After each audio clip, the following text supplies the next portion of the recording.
धर्मशाला में हिमाचल प्रदेश विधानसभा शीतकालीन सत्र के 7वें दिन की शुरुआत हंगामे के साथ हुई। सदन की कार्यवाही शुरू होने से पहले विपक्ष ने विधानसभा परिसर में जोरदार प्रदर्शन किया। भाजपा विधायकों ने धारा 118 में संशोधन के विरोध, आपदा राहत में राजनीति और सरकार की कथित विफलताओं को मुद्दा बनाते हुए नारेबाजी की। नेता प्रतिपक्ष जयराम ठाकुर ने गंभीर आरोप लगाते हुए कहा कि यह सुक्खू सरकार के व्यवस्था पतन के 3 साल का परिणाम है। विधानसभा के बाहर भाजपा विधायकों ने हाथों में तख्तियां लेकर प्रदर्शन किया। पार्टी का आरोप है कि धारा 118 में संशोधन कर सरकार हिमाचल की जमीन को बाहरी लोगों के लिए खोलने जा रही है। जयराम ठाकुर ने कहा कि आपदा से पूरा प्रदेश प्रभावित है, लेकिन सरकार राहत कार्यों के बजाय जश्न मना रही है। उन्होंने कहा कि आपदा राहत के पैसों का दुरुपयोग प्रदेशवासियों का अपमान है और भाजपा इसे सदन से लेकर सड़क तक मुद्दा बनाएगी। जयराम ठाकुर ने कहा कि आज जोरावर स्टेडियम में व्यवस्था पतन के 3 साल का बड़ा प्रदर्शन हो रहा है और इसकी शुरुआत विधानसभा के बाहर से ही कर दी गई है। उन्होंने आरोप लगाया कि हाल ही में एबीवीपी कार्यकर्ताओं, पेंशनरों, ओबीसी समुदाय और दृष्टिबाधितों पर हुई कार्रवाई सरकार की संवेदनहीनता को दिखाती है। शिमला में पीएम के पुतले को जलाने की अनुमति देने पर भी उन्होंने प्रशासन पर पक्षपात का आरोप लगाया।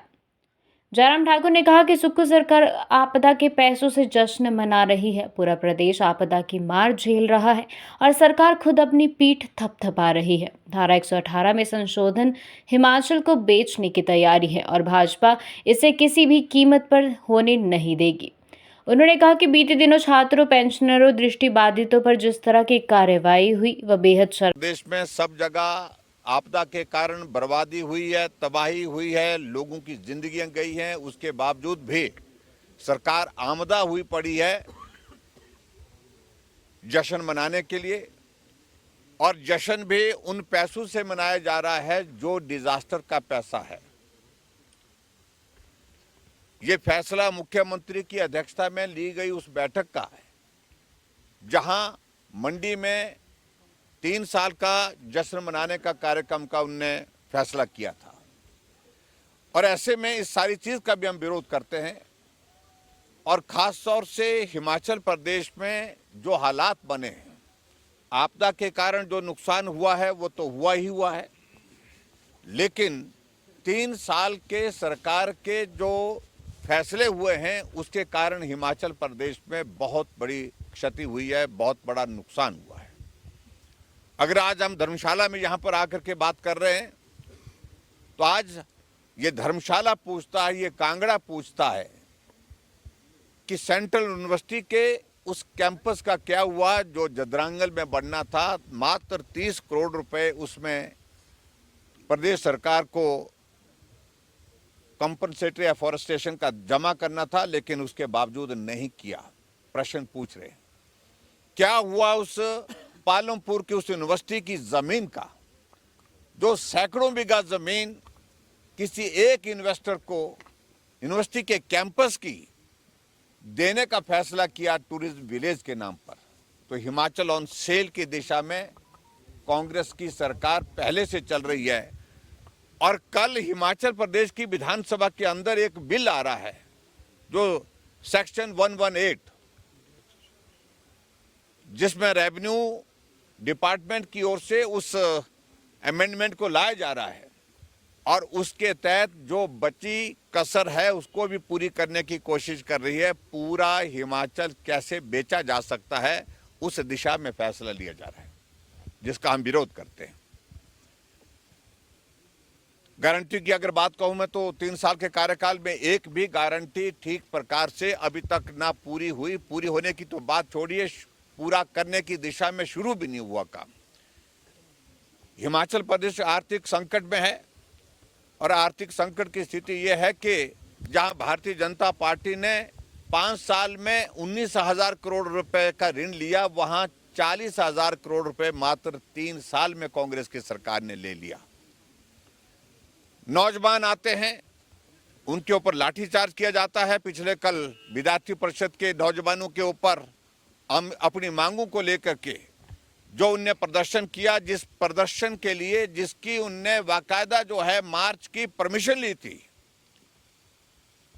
टैक्सी स्टैंड से जोरावर स्टेडियम तक, लेकिन उसके बावजूद यहाँ रोक करके उनके ऊपर लाठीचार्ज हुआ है, बच्चों को गंभीर चोटें आई हैं, फ्रैक्चर्स हुए हैं, और उसके बावजूद मुख्यमंत्री सदन के अंदर कहते हैं कि उनकी परमिशन नहीं थी, जबकि परमिशन मार्च की दी गई हुई थी। ऐसे इस तरह के एक फैसले नहीं, अनेकों फैसले हिमाचल प्रदेश की सरकार के। आज अगर 3 साल का कार्यकाल जो है वो कांग्रेस पार्टी की सरकार का पूरा होने जा रहा है 11 तारीख को, आज हम पूछते हैं क्या हुआ उन गारंटियों का जो 10 गारंटी आपने दी थी। इन तमाम मुद्दों को लेकर के आज भारतीय जनता पार्टी ने विधानसभा के सत्र के दौरान विधानसभा में प्रवेश करने से पहले, सदन में प्रवेश करने से पहले सभी विधायकों की एक बैठक में एक फैसला हुआ, और फैसला ये हुआ कि हम प्रदर्शन की शुरुआत यहाँ से करेंगे। सरकार को उखाड़ फेंकने के लिए सब लोग आज हिमाचल प्रदेश की विधानसभा में यहाँ पर पहुँच रहे हैं। पूरे हिमाचल प्रदेश में बहुत बड़ी संख्या में आज जोरावर स्टेडियम में भारतीय जनता पार्टी के हमारे समर्थक आ रहे हैं, लोग आ रहे हैं, और आज ये प्रश्न भी पूछने का है कि विधानसभा में लोग अपनी समस्याओं के समाधान के लिए उम्मीद के साथ आते हैं, लेकिन अब विधानसभा के बाहर जो प्रदर्शन करने के लिए लोग आ रहे हैं वो सरकार को उखाड़ फेंकने के लिए आ रहे हैं। चाहे वो नौजवान पिछले कल विद्यार्थी परिषद के यहाँ पर आए थे, सरकार को उखाड़ फेंकने की बात उन्होंने भी की। कर्मचारी, पूर्व कर्मचारी सरकार उखाड़ फेंकने की बात कर रहे हैं। दृष्टिबाधित शिमला में सरकार उखाड़ फेंकने की बात कर रहे हैं। जो सरकारी कर्मचारी, जो पैरा वर्कर और यहाँ पर जो पार्ट टाइम वर्कर, सारे जितने भी आए हैं, आ रहे हैं आजकल के दिनों में, सब सरकार उखाड़ कर फेंकने की बात कर रहे हैं। ओबीसी के लोग अपना हक मांगने के लिए आए, सरकार उखाड़ फेंकने की बात कर रहे हैं। तो 3 साल के कार्यकाल में हर जगह से एक ही आवाज आ रही है कि वर्तमान कांग्रेस की सरकार को उखाड़ फेंकना है। इसके लिए प्रदर्शन कर रहे हैं, क्योंकि सरकार से कोई उम्मीद अब बाकी नहीं है।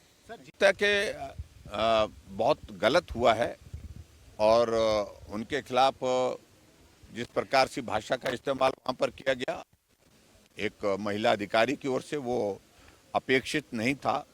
अधिकारी को आर्ग्यू करने का प्रश्न होना नहीं चाहिए।